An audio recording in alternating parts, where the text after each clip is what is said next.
m'appelle Antoine, j'ai 15 ans et puis ça fait à peu près... c'est ma 10e année là, que je suis au service des loisirs de la Fondation des aveugles.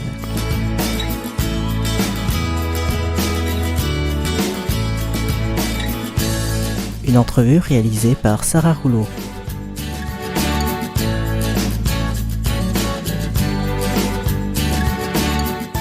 Le service des loisirs de la Fondation organise des activités pour les jeunes de 6 à 25 ans. Donc, les jeunes peuvent nous suivre la Fondation pendant 20 ans.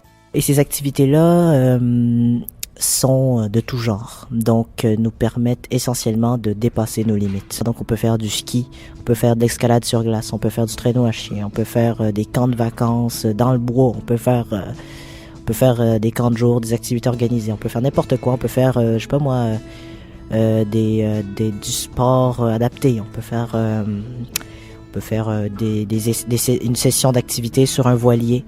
Et tout ça va être fait pour qu'on puisse croire en nous, dépasser nos limites et pas croire, mais voir que tout est possible et qu'avec un peu d'adaptation, on est capable de tout faire comme tout le monde, parce qu'on n'a pas de point de repère visuel, mais on en a d'autres.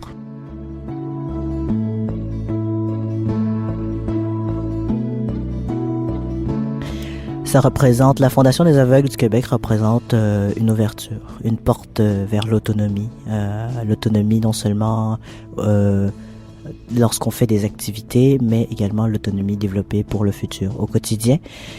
Ce qui veut dire que ça nous permet d'être plus débrouillards, de savoir plus où les choses sont, d'être capable de se débrouiller dans la vie de tous les jours par l'expérience qu'on a eue des activités précédemment faites.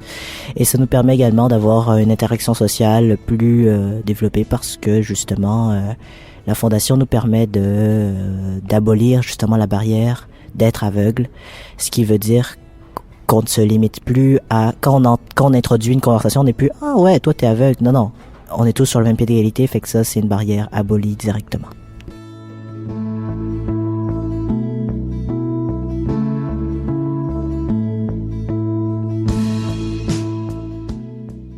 Je pense que l'autonomie s'est beaucoup développée en camp de vacances. On part une semaine. Donc pendant une semaine, on est donc entre guillemets pas chez nous, donc on doit s'habituer à un environnement différent. Puis déjà en partant en camp de vacances, on n'est pas dans la ville ou quoi que ce soit. On est perdu dans le bois. On est dans un centre de villégiature ou quoi que ce soit. On est dans la forêt, etc. On est en camping, etc. Donc on n'est pas dans un cadre de vie, disons, quotidienne. Donc, on doit s'habituer à ça. On doit développer des repères ou des trucs pour être plus autonome, pour être plus débrouillard, plus autonome, pour mieux appréhender notre environnement, pour que ce soit plus facile pour nous. Et les camps de vacances sont une très très bonne occasion de nous permettre ça, puisqu'ils nous éloignent entre guillemets de notre vie quotidienne, fait qu'on doit trouver d'autres repères, et ces repères-là nous serviront plus tard dans le futur pour justement se débrouiller et avoir la possibilité d'être capable de se débrouiller en toutes circonstances.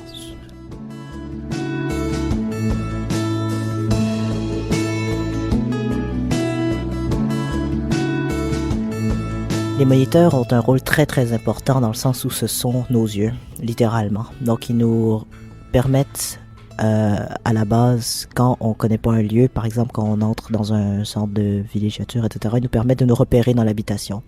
Ils nous permettent de nous situer, donc où sont les choses essentielles, hein. Donc ils nous aident à nous situer, à nous diriger, à nous guider n'importe où. Donc en ski par exemple, ils nous guident essentiellement à la voie, pour nous dire à gauche, à droite, la piste est là, le remonte-pente est là, pour y aller il faut faire ça. Donc ils nous guident beaucoup sur les directions, sur l'espace autour, l'environnement, et ils sont également une source de, disons, ils sont la base de notre sécurité, dans le sens où on n'est pas lâché louche nulle part comme ça. On a encore quelqu'un pour pouvoir nous aider en cas de problème, et puis on sait qu'on est bien accompagné, donc ça nous enlève une problématique ou une inquiétude.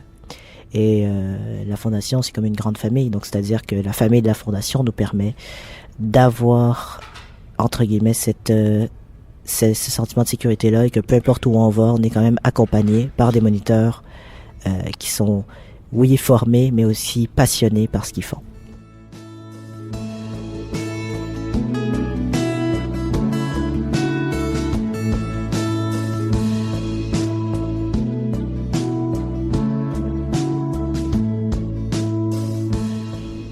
Je croyais pas que je pouvais passer une semaine sur un voilier puis tout faire.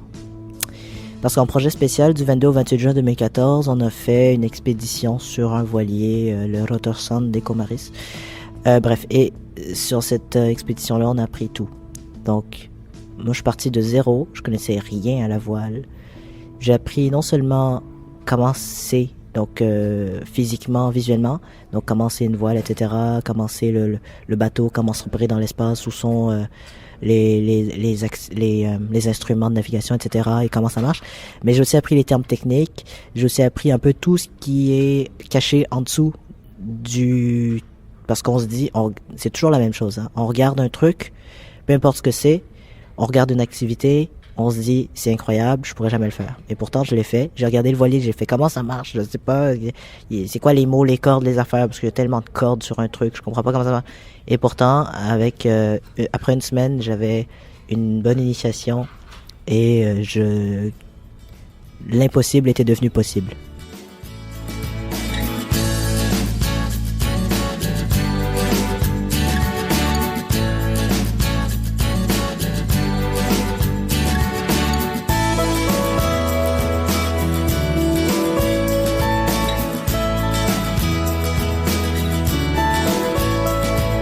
Une entrevue réalisée par Sarah Rouleau.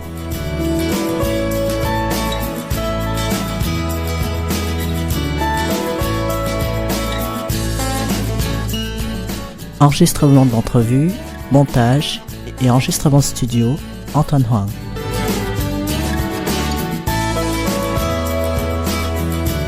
Musique, www.bensound.com.